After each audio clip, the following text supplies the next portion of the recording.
Mi imamo 5 točk, mi rabimo točke, tako da vsaka naslednja tekma bomo šli seveda na čim več. Točka proti Poljakom ne bi bila zdaj tragedija, ampak bomo pa vse naredili, da jih probamo presenetiti.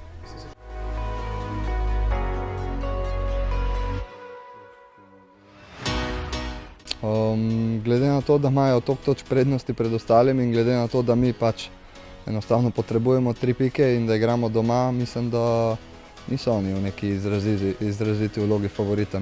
Dejstvo je, da imajo izredno kvalitetne igralce, ampak po drugi strani jih imamo tudi mi.